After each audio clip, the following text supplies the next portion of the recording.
Mga mi, alam niyo ba, habang nasa galaan kami, yung isa namin kapitbahay, yung nagbigay sa akin ng shoes, na dati ay binigyan niya ako ng shoes at hinatid pa dito talaga sa bahay, ay tumawag sa akin. Sabi niya, meron daw siyang ibibigay sa akin na regalo.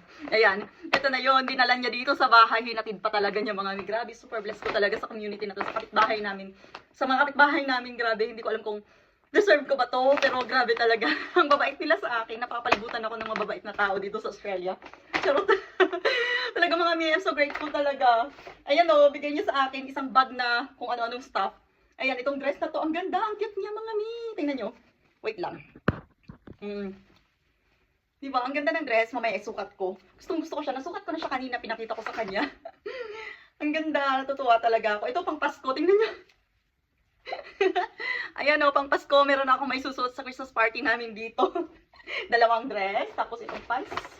Ito pa, pants, bigay niya sa akin. I'm so grateful talaga.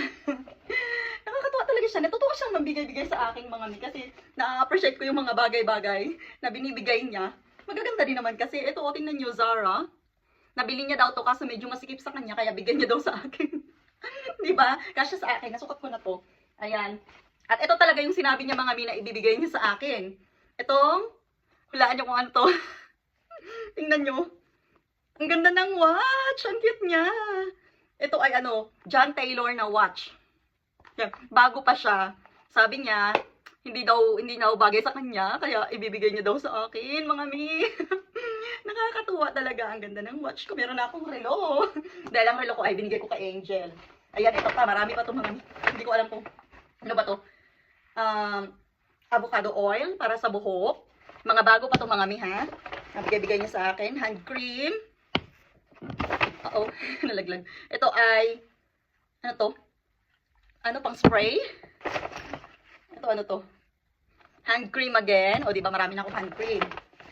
Kung ano nang binibigay niya sa akin. Ito ay eyebrows. Eyeliner. O, diba? Ang swerte ko talaga sa kapitbahay ko na to. May ano pa ako, bracelet.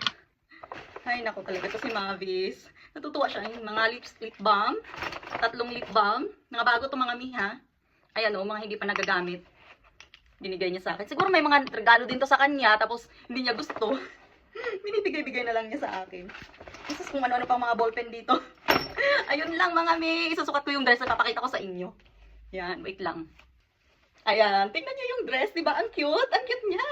Pang Pasko ko na to. Sa Christmas party namin. O, diba? Oo. Saan ka pa niyan? Meron pang kaikaikan dito. Nakakatuwa talaga si Mavis. Oh, di ba? Ang cute. Tapos yung isa. Ayan, ito pa yung dress na isa. Ang cute-cute, pa-girly. Tamang-tama sa summer. Di ba? Ang ganda.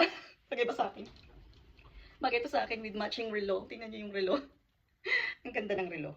Hindi to mumurahing relo, mga ni. John Taylor. Nasa ano din to. Hindi ko alam kung magkano. Pero, ang cute-cute ng aking relo. Yan, hindi ko na isusukat yung iba, yung mga ano.